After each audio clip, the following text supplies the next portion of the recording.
जो अतर बात कर रहे हैं वो शायद ये है कि कोई जब इस तरह से डिप्लोमेटिक विजिट्स होते हैं, नहीं मैंने कहा जो भट्टी साहब अतर साहब को कह रहे हैं वो ये है शायद, भट्टी साहब मैं वैसे थोड़ा सा एक्सप्लेन कर दूं कि जब इस तरह के विजिट्स हो रहे हो, इतना एक आपके डिप्लोमेटिक विजिट कोई आया हो आपको फॉरेन डिग्नेटरी, तो ये नहीं होता कि आप इन्वेजन किसी मुल्क की कर देते हैं, आपके बेशक चल भी रही हो चीज तो महमल सरफराज साहबा आगे कोई मुल्क भी तो हो, आगे कोई मुल्क भी हो, अमेरिका रूस के विजिट पे होता, चीन रूस के विजिट पे होता, ये बात मानी जाती। हमारी क्या हैसियत, क्या पिद्दी का शोरबा। पता नहीं हमने दौरा कैसे लेट के लिया है, लेट के दौरा लिया है। और अतर साहब बता रहे थे कि हम शायद हमारे विजिट को शायद रशिया पे कोई फर्क पड़ेगा और खेत मिट्टी फर्क पड़ेगा।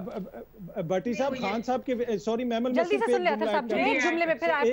एक जुमला ऐड कर दूं। भट्टी साहब खान साहब के विजिट से पहले पूरी यूरोपीय यूनियन के लीडर सारे जाके वहां पे हाजिरी लगा के आए और पुतिन को कह के आए तुमने हमला नहीं करना, तो पुतिन ने उनकी बात कितनी सुनी और कितना सोचा वो भी हमारे सामने है।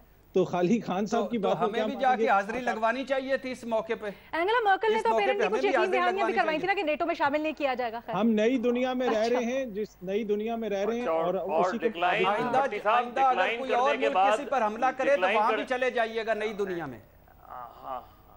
हाँ लेकिन भट्टी साहब डिक्लाइन करने की सूरत में क्या होता, डिक्लाइन करने की सूरत में क्या होता? आप एक तरफ कौन सा किसी दुनिया में एक मौक़िफ़ लेते, मगर साहब आप एक मौक़िफ़ लेते, यही सवाल मैं महमल से पूछना चाहती हूँ। यही सवाल मैं महमल से पूछना चाहती हूँ, क्या हमारे पास गुंजाइश थी? तनकीद तो बड़ी हो रही है, लेकिन क्या हमारे पास गुंजाइश थी कि हम रिस्पेक्टफुली डिक्लाइन करें? देखिए लीना, पहली बात तो ये जो आपका बुनियादी सवाल है ना कि क्या ये नुकसानदेह होगा, मैं भट्टी साहब से एग्री करती हूँ कि ये नुकसानदेह होगा।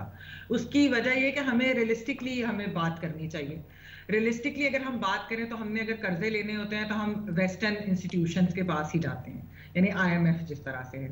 हमारे जो पोलियो का प्रोग्राम हो गया, इवन अगर कोविड की जो फ्री वैक्सीन की मैं अगर बात करूँ तो वो हमें वेस्ट ही प्रोवाइड करता है, उसके अंदर हेल्प करता है। हमारे अगर आप ये देख लें कि हमारे जो बच्चे तालीम के लिए बाहर जाते हैं वो ज़्यादातर वेस्ट या उनके एलाइज के पास जाते हैं।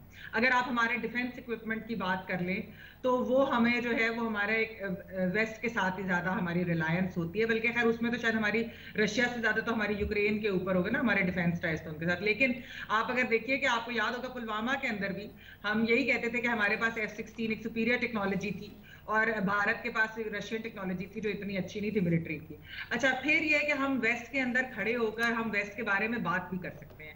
हम कह सकते हैं कि वहां पर इस्लामोफोबिया भी, हम कह सकते हैं कि आपने जो जंगें की वो गलत की, हम उनको क्रिटिसाइज कर सकते हैं। क्या हम यही चीजें अथॉरिटेरियन अगर ममालिक हों जैसे चाइना हमारा एलाय है, क्या हम चाइना के बारे में करते हैं? आप देखिए जिनजियांग के ऊपर हम किस तरह की बात करते हैं, ठीक है। फिर आप रशिया के ऊपर कोई इस तरह अगर आपके एलाय बन जाता है इवेंचुअली तो क्या आपको इस तरह की चीज कर सकते हैं, ये भी आपको देखना है। अच्छा, फिर वेस्ट और उसके एलाइज, मैं इसलिए एलाइज भी इसलिए कह रही हूँ कि UAE हो गया, सऊदी अरब हो गया, वो वेस्ट का एलाय है ना। अच्छा, ट्रेड भी आपकी उनके साथ है, आपकी रेमिटेंसेस भी ज्यादातर वहीं से आ रही हैं। आपकी रशिया के साथ कितनी को ट्रेड होगी, क्या है, मिनिमल है मेरे ख्याल में। आपकी रेमिटेंसेस वहां से क्या आ रही है, आपकी कौन सी उनके साथ इस तरह की कोई टाइज है। उस लिहाज से अगर मैं वेस्ट और उसके एलाइज की बात करूँ, GSP प्लस का जिक्र मगर साहब भी कर चुके हैं, यूरोप के साथ हमारी कितनी ज्यादा रिलायंस है। तो ये जो सारी चीजें हैं मेरे ख्याल में इस वजह से जो नुकसान इस वजह से होगा कि जो इस वक्त विजिट करना, वो मैसेजिंग, वो ऑप्टिक्स, फिर जिस तरह आतर ने भी बात की कि एम्बैरेसमेंट इन द सेंस कि पुतिन तो जाहिर बात है उसने नहीं सोचा होगा, जो भट्टी साहब बात कर रहे हैं उन्हें तो कोई जल्दी से मुझे जवाब दे दीजिएगा, फिर मैं जरा मज़हर साहब से सबके सवालात के जवाब ले लूं। लेकिन क्या इस वक्त गुंजाइश थी कि वजीर आजम रिस्पेक्टफुली डिक्लाइन कर देते? तनकीद तो बड़ी हो रही थी, लेकिन जैसे मज़हर साहब ने कहा रेप्रिकॉशंस उसके बड़े हो सकते थे।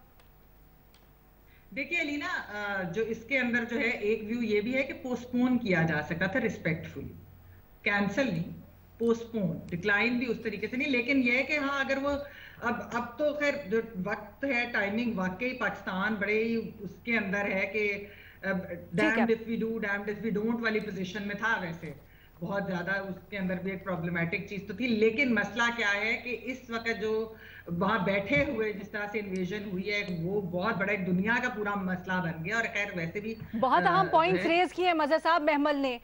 हमारे सारे फाइनेंशियल इंस्टीट्यूशंस, हमारी जो आप कह लें एक तरह से पूरी की पूरी इकोनॉमी है that is controlled by the west. क्या हम नाराज तो नहीं करेंगे इस मौके पर अपने वेल एटलीस्ट बुक्स में allies को मज़ीद साहब मेरे दो पैनलिस्ट के मुताबिक कर चुके। एक मिनट जी। हाँ, जब रशिया का विजिट प्लान नहीं था तो क्या हमारे बड़े अच्छे ताल्लुकात थे वेस्ट से? क्या हमारी स्ट्रेन रिलेशनशिप नहीं हुई थी पोस्ट अफगानिस्तान? क्या अभी हमारी उनसे के साथ ताल्लुकात बहुत बेहतर हैं कि यो सारी टफ कंडीशंस आप IMF की मान रहे हैं? कोई रिलीफ मिला है आपको? फेटफ में कोई रिलीफ मिला है आपको? यूरोपियन मंडियों में कोई रिलीफ मिला है आपको? असल चीज क्या है? असल चीज लेकिन सर आबेल मुझे मार तो नहीं हो जाएगा जल्दी पे मजीद तेल? नहीं, अगर आप डिक्लाइन कर देते, डिक्लाइन के कॉन्सिक्वेंसेस क्या होते? क्योंकि जाहिर है डिक्लाइन को किस तरीके से लिया जाता।